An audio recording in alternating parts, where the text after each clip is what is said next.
In this video, we are going to talk about cybersecurity attacks.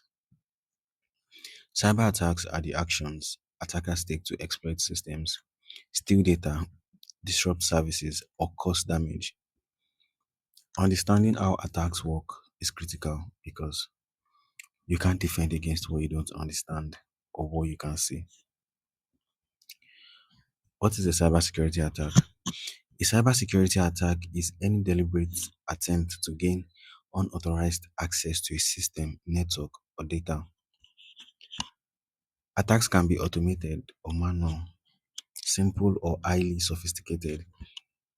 The goal may be financial gain, data theft, disruption, or espionage. Most attacks begin quietly and escalate over time.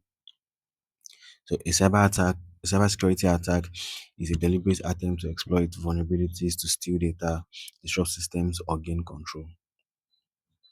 Why cyber attacks happen?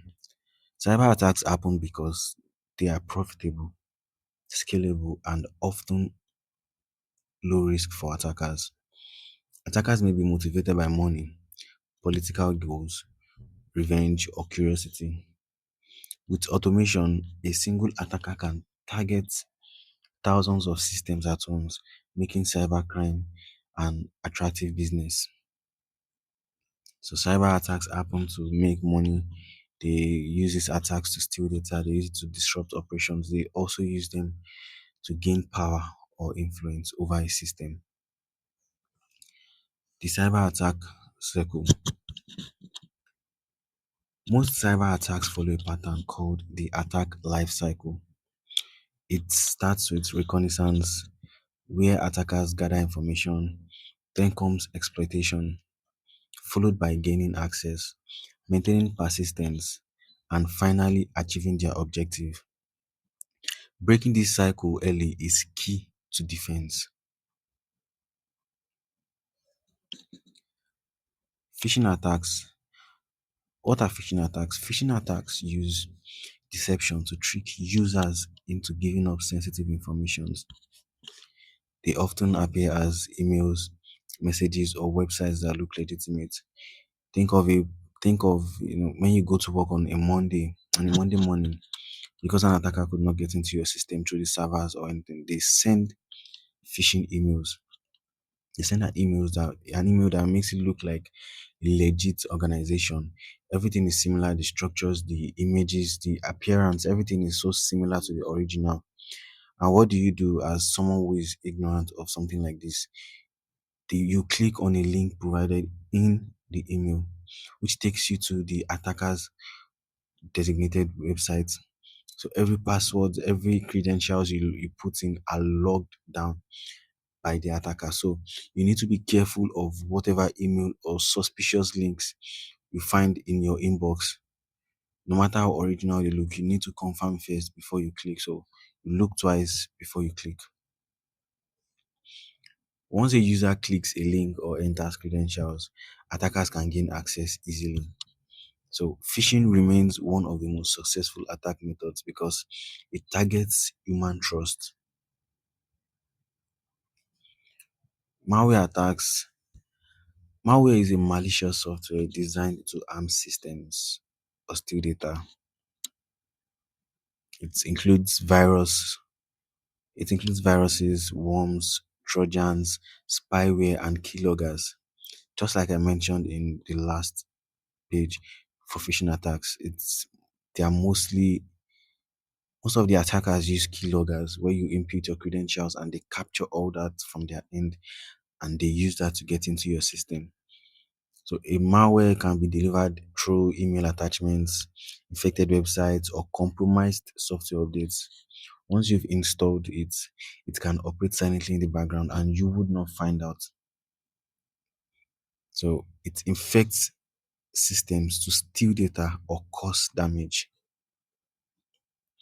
Ransomware attacks. Ransomware is a type of malware that encrypts files and demands payment for their release. It often targets businesses, hospitals, and governments. Even if a ransom is paid, there's no guarantee that the data stolen will be restored. or the data encrypted would be restored. So ransomware attacks can shut down entire operation within minutes. So it locks systems or data and demands payment to restore access. Denial of service attacks.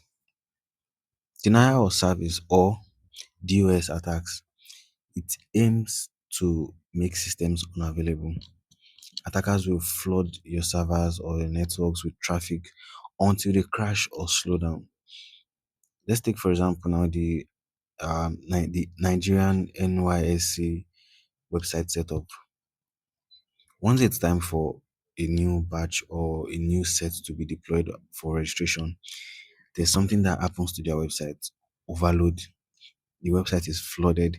People find it really hard to get through to make their registration because although it is not an attack, but this is an example. When a system is flooded, it becomes weak and it slows down, or at worst, it crashes. So they will flood the servers, they will flood the networks with enough traffic to make it crash and slow down.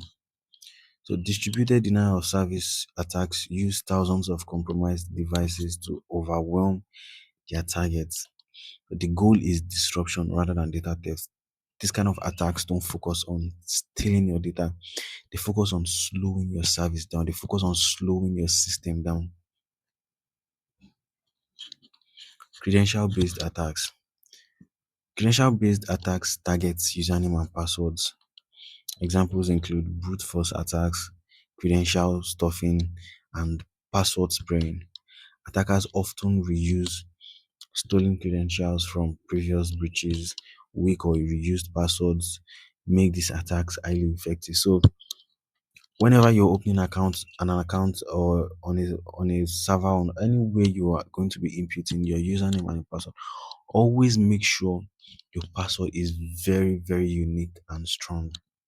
If you use a password that can easily be guessed, I won't say easily, but because there are systems that will keep repeating random passwords that have been used online. So if your password is not unique and strong, your system can be breached easily.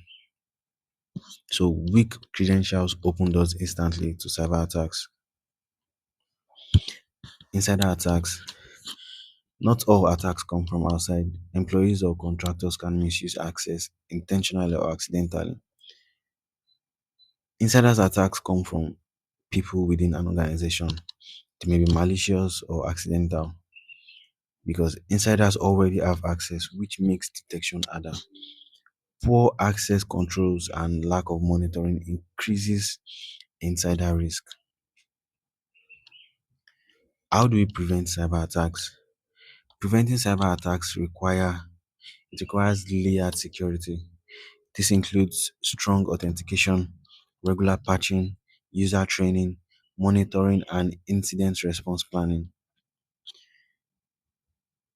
Ways to reduce cyber attacks are going to come again. It's by making sure your authentication is very strong, and you also train your users in your system or your organization to always be cautious of loopholes or weaknesses in the system. So you also need to monitor and watch out for security alerts, and you should have a very strong incident response plan. So no single tool can stop every attack. Yes, no single tool can stop every attack, but defense works best when multiple controls work together. Cyber attacks exploit weakness in systems and people. Most attacks follow predictable patterns. Awareness, preparation, and layered defense significantly reduces risk. So attacks evolve constantly, and security isn't about stopping every attack. It is about detecting it early before the attack would even penetrate the system. It's all about detecting it very early and responding fast. If you go to some military zones, some restricted zones, and a random person wants to go in, there is a security in a toward that cites that random person. We look at that random person as an attack or a virus. It cites that person first and alerts the system from inside. Even if it does not alert this, even if the security personnel does not alert the system, they sound the alarm and warn the random person walking into a restricted zone to go back that this is a restricted zone. So if that person insists on going, they alert the system very fast, which sets them up for every single defense. And goes back to um this goes back to awareness. It makes the system aware of a possible attack.